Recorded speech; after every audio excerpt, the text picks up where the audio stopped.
আল্লাহুম্মা বারিক লানা ফি রজব ওয়া শাবান ওয়া বাল্লিগনা রমাদান। ও মুসলমান ইমানদার, রজব মাস শুরু হয়ে যাওয়া মানে হলো রমজান নাকের ডগায়। ঠিক কিনা বলেন? রমজান নাকের ডগায়। রজব মাস আসতে মনে হয় যেন রমজানের ঘ্রাণ পাওয়া যায়। রমজান মাস মুমিনের জন্য ইবাদতের মৌসুম। প্রত্যেক জিনিসের একটা মৌসুম আছে। ধানের একটা মৌসুম আছে, পাটের একটা মৌসুম আছে, গমের একটা মৌসুম আছে। ইবাদতের মৌসুম হলো রমজান মাস। আল্লাহ রাসূল সাল্লাল্লাহু আলাইহি ওয়াসাল্লাম আল্লাহর কাছে দোয়া করতেন, আল্লাহুম্মা বারিক লানা ফি রজব ওয়া শাবান। ও দয়াল আল্লাহ, রজব এবং শাবান মাসে আপনি আমাদেরকে বরকত দান করেন। ওয়া বাল্লিগনা রমাদান, আর আমার হায়াতটাকে বাড়াই আপনি রমজান পর্যন্ত পৌঁছায় দেন। এই দোয়াটা আমরা এখন থেকেই বেশি বেশি পড়ব।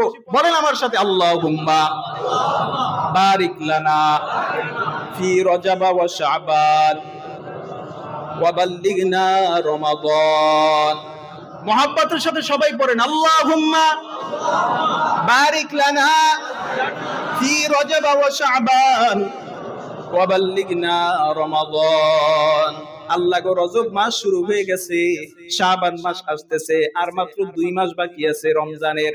আল্লাহ গো, এই রমজানের আগে যেন আমার মৃত্যু না হয়, তাহলে তো আমি অনেক নিয়ামত থেকে বঞ্চিত হয়ে যাব। রমজান মাস বরকতের মাস, নাজাতের মাস, জাহান্নাম থেকে মুক্তির মাস। এজন্য রমজানের আগে নবীজি সাল্লাল্লাহু আলাইহি ওয়াসাল্লাম এই দোয়া করতেন আর রমজানের জন্য প্রস্তুতি নিতেন। আল্লাহ আমাদেরকে রমজানের প্রস্তুতি নেওয়ার তৌফিক দান করুক, বলেন আমিন।